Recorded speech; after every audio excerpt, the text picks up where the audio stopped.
Welcome to the program. This is the Limelight. My name is Prince Apollo, and this evening we reflect on the ongoing debate after a BBC report uncovered a cartel of traffickers dealing in women and girls who are trafficked from Uganda to United Arab Emirates, where they are involved into sex slavery and other acts of exploitation. And to discuss this matter, I've been joined by Honorable Muwada Nkunyingi, and Nkunyingi is the Shadow Minister for Foreign Affairs. Welcome to the program, Honorable, and quickly speak to our viewers. Salutation to the viewers. My name is Muwada Nkunyingi. I'm the Member of Parliament for Kyadondo County East constituency in Parliament of Uganda. And I'm also the Shadow Minister for Foreign Affairs in Parliament of Uganda. And I've taken time and years since 2021. I've handled the docket and the sector of foreign affairs on behalf of the opposition. Of course, for the last 4 years, I've tabled alternative policy statements for the sector of foreign affairs. We have, at various fronts, both in Committee of Foreign Affairs, in plenary, through the media and the public, we have relayed what we think is right to be done for the wider sector of foreign affairs. And indeed, within the segment of foreign affairs, there's an interconnection as per the laws of this country that we have also to co-opt in the discussion the Ministry of Gender, being that it is largely responsible for licensing and processing what is termed as migrant workers in Uganda. But I'll quickly improve on your preamble by saying we are aware that in the various countries of the world, equally, the vice you have mentioned is illegal. Would largely address the issue of migrant workers and labor exploitation. We believe part of exploitation is where you may find some of our nationals and maybe other nationals being lured or exploited into illegal activities. And some of these illegal activities don't only breach the law of those countries or even our country, but they also amount to partially slavery, partially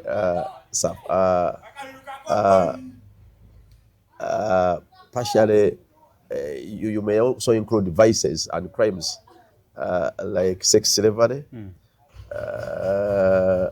induced labor, and this is a wider problem. It's a wider problem, but Honorable, let's address ourselves first to this report.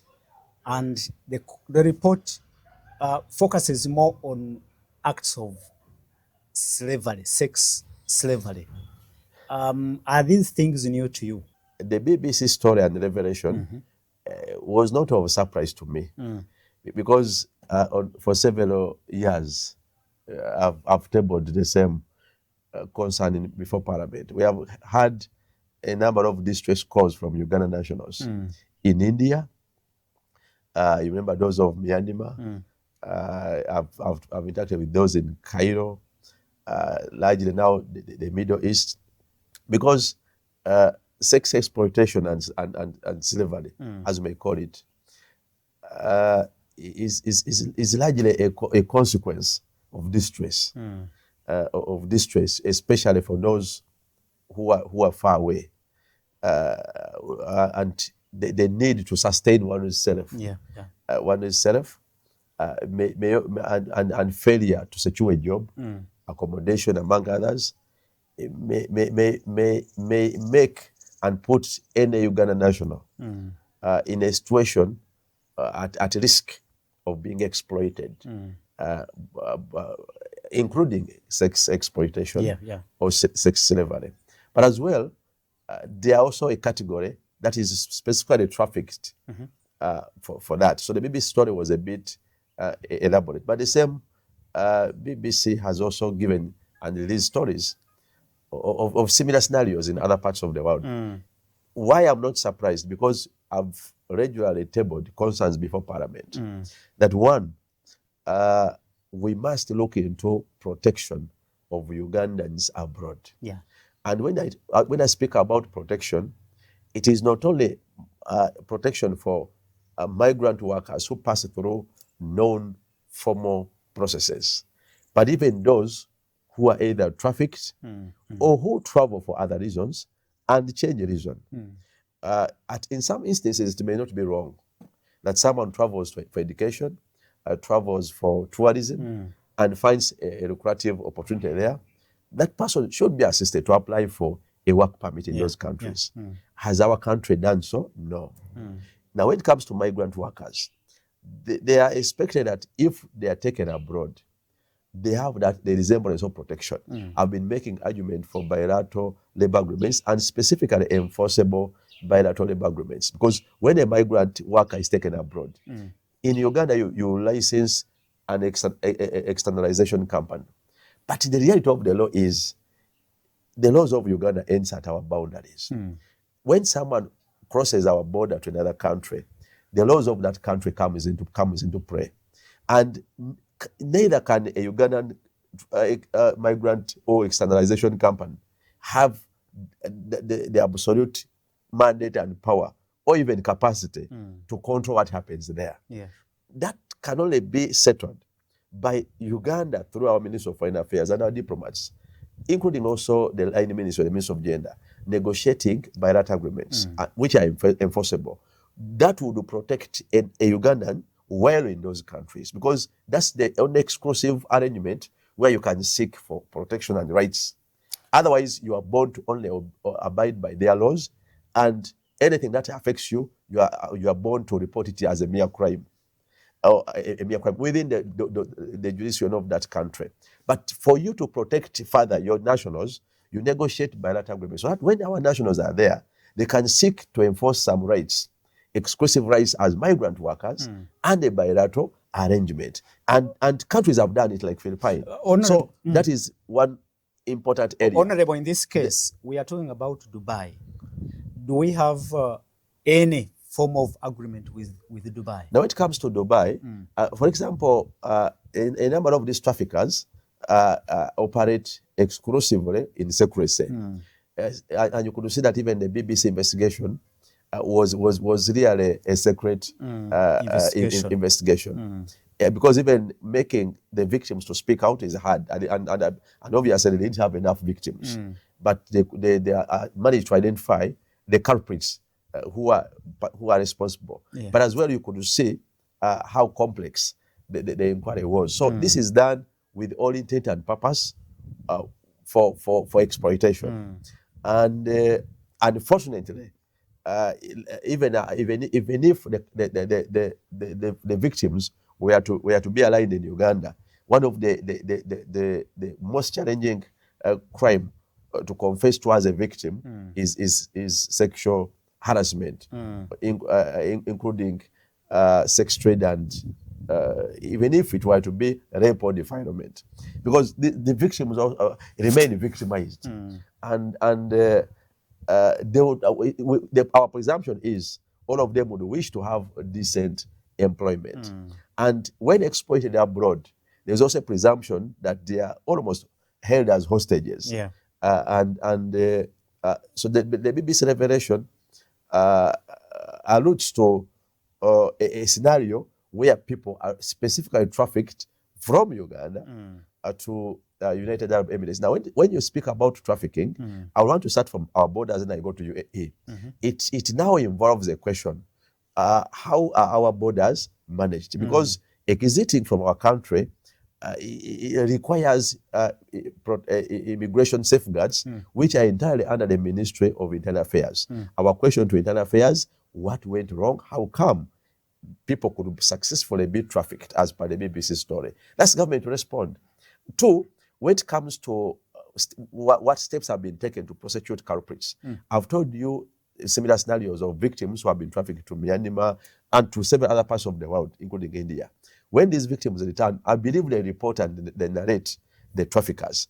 What has government done to prosecute traffickers? Because part of the deterrence mechanism will be prosecuting those who are caught participating in this vice and this crime of trafficking. But as well, also steps taken to control and to regulate our borders, especially when it comes to external labor.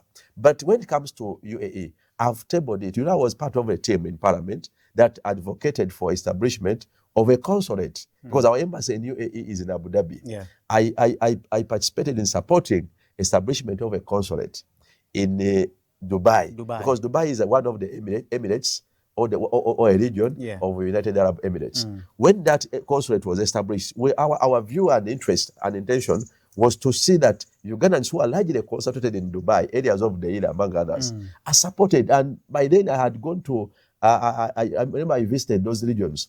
One time I visited Awiru prison in Dubai, and I found over 3,000 Ugandans who had been detained there. We had to make a public call for Ugandans to support in the repatriation of those. Because when they detain them and they are to be processed for immigration cases, sometimes UAE offers amnesty, but the ticket, issuing free tickets takes long. You can be detained for 3 years without being returned. So we called upon Ugandans, they participated, and a number of them were supported to return.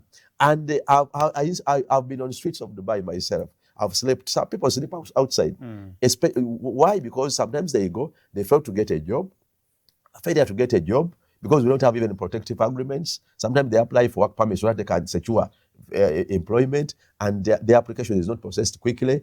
Who can assist them so that whenever Ugandan applies for a visa, whenever Ugandan applies for a work permit, it is processed quickly? It is government, which has the mandate to negotiate and to have that bilateral ties and engagements with UAE, so that our Ugandans who are there, when they apply for visas, when they apply for work permits, they can be quickly and easily processed and issued work permits, so that they can now secure decent employment within there. But once they fail to secure decent employment, sometimes when the visa has also expired, they end up on streets.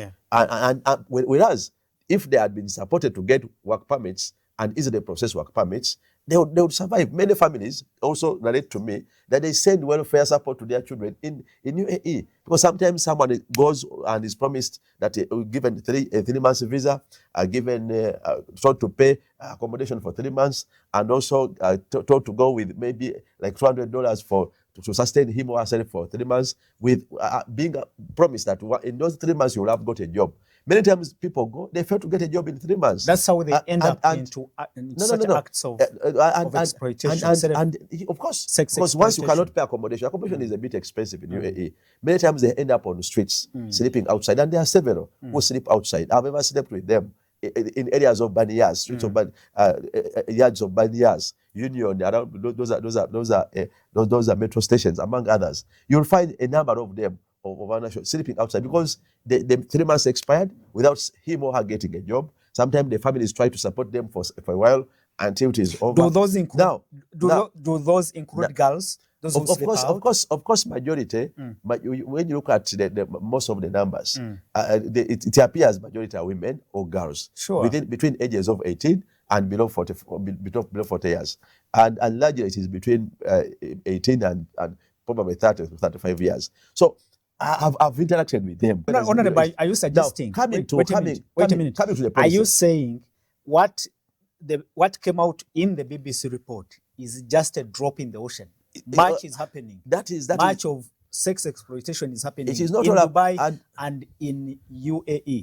And when it comes to sex exploitation, that's a matter of evidence. If the Dubai story, the BBC story is investigated and found to be true, because it was a media story, I wouldn't be surprised. But I cannot allude to that to that vice, because what I know for a fact that sex trade and exploitation in UAE is illegal. So whoever may be engaged in it require thorough investigation. I want to impute on anyone or a Ugandan national, same for those who come out and confess. But what I can only confirm is that exploitation of various nature is meant to happen, because many of our girls and boys remain stranded and distressed. I wouldn't be surprised or shocked if some come and narrate out that they have been sexually exploited. So are you surprised, Honorable, are you surprised that people in government, even in parliament, were actually surprised by this report? I don't believe there's anyone to get surprised, because on the floor of parliament, I can prove to you that for several times and occasions, I've tabled these concerns in parliament. Only that whenever a matter comes to the public eye, they pretend to act and they pretend to show concern and end there. That's why even when this matter came and it was brought on the floor of parliament, one of the deliberate issues I made sure I present is a continuous prayer and petition and request that government must showcase where and why they have delayed to negotiate an enforceable bilateral agreement with the United Arab Emirates. Our trade volumes with the UAE continue to increase. It is one of our strategic export partners as a country. And as well, you know the lacuna, the challenges of job market in this country.